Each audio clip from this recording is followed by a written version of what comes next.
বিশ্ব রাজনীতির সম্ভাব্য সমীকরণে সম্ভাব্য যে পরিবর্তনের মুখে আছে বিশ্ব রাজনীতি, ওয়ার্ল্ড অর্ডার, এটা যদি ঘটে তাহলে বিএনপি সরকার টিকতে পারবে না। ১.৫ বছরের মধ্যে বিএনপি সরকারের পতন হবে এবং অনিবার্যভাবে জামাত ইসলামী ক্ষমতায় আসবে। দর্শক, ইটস ভেরি সিগনিফিকেন্ট ডিসকাশন। বিশেষ করে মধ্যপ্রাচ্যে যে উত্তেজনা, যুক্তরাষ্ট্র ইসরায়েলের যে হামলা ইরানের উপর, হরমুজ প্রণালী কার্যত বন্ধ এবং যুক্তরাষ্ট্রের যে ইকোনমিক হেজিমনি ওয়ার্ল্ড ওয়াইড সেটা ভেঙে পড়ার উপক্রম এবং চাইনিজ মুদ্রায় লেনদেনের যে একটা প্রবল সম্ভাবনা, সব মিলিয়ে এই সংক্রান্ত সমীকরণ বাংলাদেশের রাজনীতিকেও পাল্টে দিবে। দর্শক, আপনারা জানেন যে বাংলাদেশে বিএনপি কিভাবে ক্ষমতা এসেছে। বাংলাদেশে বিএনপিকে ক্ষমতা এনেছে দুইটা লেয়ার। এক, সিভিল মিলিটারি ব্যুরোক্রেসি। তবে civil military bureaucracy is driven by world power, বিশেষ করে সুপার পাওয়ার, মাঝে মাঝে গ্রেট পাওয়ার।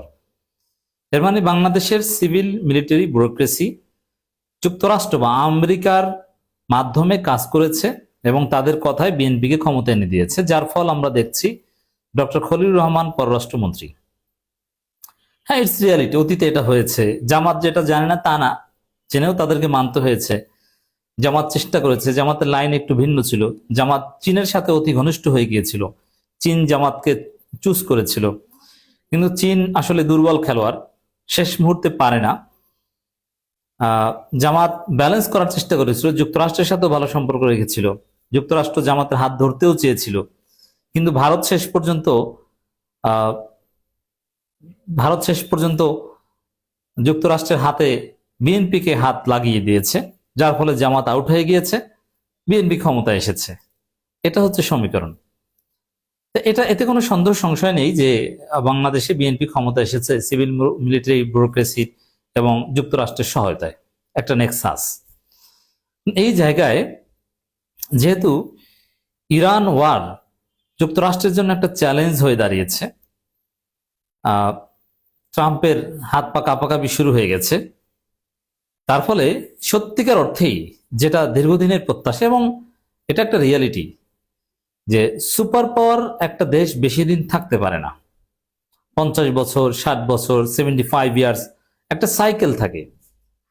আসলে যদি যুক্তরাষ্ট্রের সাইকেলের মেয়াদ শেষ হয়ে যায়, ইরান ওয়ারেই যদি যুক্তরাষ্ট্র ধরা খায়, কঠিন ধরা হবে এবং এর মধ্য দিয়ে চীনের উত্থান হতে পারে। এটা একটা স্পেকুলেশন। এর সম্ভাবনা যে তেমন আছে তাও মনে করি না। যেমন ইরান ওয়ার যদি প্রলং হয়, যুক্তরাষ্ট্র ধরা খাবে, কিন্তু চীন যেভাবে দুর্বল খেলোয়াড়, তাতে আসলেই তাদের রাইজ হয় কিনা এটা একটা কোশ্চেন। কিন্তু যদি হয়, অনেকে বলছেন যে হতে পারে। যেমন এগুলো আসলে এই যে বর্তমান ওয়ার্ল্ড ওয়ার, এটা হচ্ছে ডলার ডমিনেটেড ওয়ার্ল্ড। ডলারই হচ্ছে, ডলারে বাণিজ্য হয়। এখন চীনের যে মুদ্রা ইউয়ান, এটা যদি এই বিশ্ব বাণিজ্যের মূল কারেন্সিতে, ওয়ার্ল্ড কারেন্সিতে রূপান্তরিত হয়, তাহলে অন্যান্য মিলিটারি ওয়ারফেয়ার বা অন্যান্য যে ক্যাপাসিটি, তো এগুলো চীন পারবে। মূলত চীনের চিন্তা এটা। এই জন্য চীন কিন্তু হার্ড পাওয়ারের চাইতে তাদের সফট পাওয়ার এবং তাদের যে এই অর্থনৈতিক পাওয়ার, এটাকে গুরুত্ব দিচ্ছে। চীন মনে করে যে যুদ্ধের মাধ্যমে পরাশক্তি হওয়া যাবে, বিষয়টা এরকম নয়। এই জন্য চীন কিন্তু কোথাও যুদ্ধে জড়ায় না। চীনের মিত্ররা যুদ্ধে জড়ালেও চীন সেখানে হেল্প করে না। কিন্তু চীনের সব সময় অলওয়েজ ধান্দা হচ্ছে বাণিজ্য, ব্যবসার বাইরে চীন কিছু বোঝে না। এটা যদি সত্যিকার অর্থে একদিন একদিন কাজ করে চীনের চিন্তা, চীনের সমৃদ্ধ সভ্যতার ইতিহাস রয়েছে, একটা পর্যায়ে যদি এরকম হয় যে না, চীনের যে মুদ্রা এটা বিশ্ব রাজনীতির মূল মুদ্রায় পরিণত হয়েছে, সত্যিকার অর্থেই যদি চীনের মুদ্রা ওয়ার্ল্ড বিজনেসকে ডমিনেট করে, হ্যাঁ, তখন চীন সুপার পাওয়ার হতে পারবে। আমি বলছি না যে এটা হতে পারে, সম্ভাবনা রয়েছে, এটা একটা থিওরি। তখন কিন্তু এই যুক্তরাষ্ট্রের পাপেট গভর্নমেন্ট যেসব দেশে আছে তারা টিকতে পারবে না। এই যে দেখেন, এটা একটা সিম্পল বিষয় আপনাদেরকে বুঝাই। সেনাবাহিনী, ডিপ স্টেট, এছাড়া সিভিল ব্যুরোক্রেসি, মিলিটারি ব্যুরোক্রেসি, এরা কোনো একটা রেজিমকে ক্ষমতায় আনে। এই তো তারা কিভাবে আনে? তাদের সাথে যুক্তরাষ্ট্রে অনেক ব্যবসা বাণিজ্য, হিসাব নিকাশ আছে, এগুলো যুক্তরাষ্ট্র খেলে। একসময় ডোনাল্ড লু খেলতো, এখন আরেকজনে খেলে, এরকম অনেক বিষয় আছে যেগুলো খালি চোখে আমরা দেখি না। তো ডলারের পতন যদি হয় সারা পৃথিবীতে এবং ইরান ওয়ারের মাধ্যমে যদি যুক্তরাষ্ট্র আসল ধরাটা খায়, তাহলে বিএনপি ক্ষমতায় থাকতে পারবে না। কারণ কিভাবে বিএনপি ক্ষমতায় থেকে যাবে এটা আপনি বুঝতেই পারবেন না যে এটা বিশ্ব রাজনীতির খেলা। আপনি দেখবেন যে জনগণ নামিয়ে দিয়েছে, আপনি দেখবেন যে গণ অভ্যুত্থান হয়েছে, বিএনপি দেশ চালাতে পারবে না, ভয়াবহ জ্বালানি সংকট, বাংলাদেশে দুর্ভিক্ষ হবে, অতএব বিএনপির পতন ঘটাও, চীনপন্থী জামাত সরকারকে আনো, হিসাব তখন এভাবে ঘটে যাবে, এটা অনিবার্য হয়ে উঠবে। তো দর্শক, চীনের সাথে জামাতের ঘনিষ্ঠতা অত্যন্ত প্রবল আমরা দেখতে পাচ্ছি। দর্শক, জামাতের প্রোগ্রামে আবার চীনের রাষ্ট্রদূত আসা শুরু করেছেন, জামাতের মাধ্যমে এখন ফুডপ্যাক অনেক কিছু বিতরণ হয়, জামাত চীন ভালো মাখামাখি দেখতে পাচ্ছি। এটা যদি সম্ভাব্য পরিবর্তন হয় বিশ্ব রাজনীতিতে, ওয়ার্ল্ড অর্ডারে, ইজ ভেরি টাফ, তাহলে ভালো কিছু হতে পারে। চীনের সাথে সম্পর্ক হাইজ্যাক হয়েছিল, জামাত আমির এই কথা বলেছেন। বিগত সময়ে চীনের সঙ্গে সম্পর্ক হাইজ্যাক করা হয়েছিল বলে মন্তব্য করেছেন জামাত ইসলামের আমির শফিকুর রহমান। কিন্তু বিএনপি সরকার ইউএস ওরিয়েন্টেড সরকার, আর বিএনপি সরকারের যে সক্ষমতা, তাতে চীনের সাথে সম্পর্ক একদম হাইজ্যাক করতে পারবে না, সেই সুযোগ নাই। আওয়ামী লীগ সরকারের যে ফরেন পলিসি ক্যাপাসিটি, এত সক্ষমতা বিএনপি অর্জন করতে পারবে না। এই জন্য চীনের সাথে সম্পর্ক এইভাবে হাইজ্যাকও করতে পারবে না, যার ফলে চীন এখন জামাতের সাথে ওপেনলি ইন্টারেক্ট করে। অথচ আওয়ামী লীগ আমলে চীন বিএনপির সাথে এভাবে ওপেনলি ইন্টারেক্ট করতো, এটা কিন্তু আমরা দেখিনি।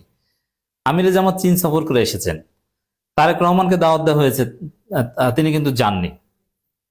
এর মানে যুক্তরাষ্ট্রের লাইন, ভারতের মাধ্যমে যুক্তরাষ্ট্রের লাইন ধরা, এর উপর তারেক রহমান ইস্তেকামাত করেছেন এবং শেষ পর্যন্ত পেরেছেন। জামাত আমি বলেন পুরোটাই চীনের উপহার। এই যে মঙ্গলবার মিরপুর 10 নম্বর আদর্শ উচ্চ বিদ্যালয় মাঠে দুস্থদের মাঝে ফুডপ্যাক বিতরণের সময় তিনি কথা বলেন। জামাত আমির বলেন পুরোটাই চীনের উপহার। বিগত সময় চীনের সাথে সম্পর্ক হাইজ্যাক করা হয়েছিল, একটা দেশ ভালোবাসা দিয়ে উপহার দিয়েছিল, কিন্তু তাদের নাম নিশানায় রাখা হয়নি। দেখেন, এটা একটা হিসাব। চীন উপহার দেয় ঈদ উপলক্ষে, সরকারের মাধ্যমে দেয় না, দেয় জামাত আমিরের মাধ্যমে। এটা থেকে স্পষ্ট যে বাংলাদেশের রাষ্ট্র ক্ষমতায় চীনের পছন্দ জামাত ইসলামী। এটা নির্বাচনের আগেও তাদের পছন্দ ছিল, বাট তারা পারেনি জামাতকে ক্ষমতায় আনতে, তেমন কিছু করতে পারেনি। যুক্তরাষ্ট্র ভারতের কাছে তারা পরাজিত হয়েছে, এবং চীন বরাবরই এরকম, তারা অত্যন্ত ধৈর্যশীল, তারা হুটহাট কিছু করে না, ঝুঁকি নেয় না, যার ফলে তারা পারে না। তারা চিন্তা করে যে একদিন অনিবার্যভাবে যুক্তরাষ্ট্র ধরা খাবে এবং চীনের মুদ্রাই বিশ্ব রাজনীতি ডমিনেট করবে, তারপরে আমরা সুপার পাওয়ার হয়ে যাব। সেই অপেক্ষা, সেই মাহেন্দ্রক্ষণের অপেক্ষা আছে চীন। আর যদি সেই মাহেন্দ্রক্ষণ আসে আসলেই, তখন বাংলাদেশে জামাত ক্ষমতায় আসবে, যুক্তরাষ্ট্রপন্থী বিএনপি দেশ চালাতেই পারবে না, একদম দুর্ভিক্ষ তৈরি হয়ে যাবে। মানুষ অটোমেটিক্যালি রাস্তায় নেমে তাদের প্যান্ট জাঙ্গি এগুলো খুলে ফেলবে, শ্রীলঙ্কা যেটা হয়েছিল। তো দর্শক, দেখি কি হয়। তবে বাংলাদেশে মানুষ ভালো থাকুক, আমাদের প্রত্যাশা সেটাই। বড় ধরনের কোনো দুর্ভিক্ষ না আসুক, গণতন্ত্র স্থিতিশীল হোক, নির্বাচনের মাধ্যমেই ক্ষমতা হস্তান্তর হোক, এটাই চাওয়া।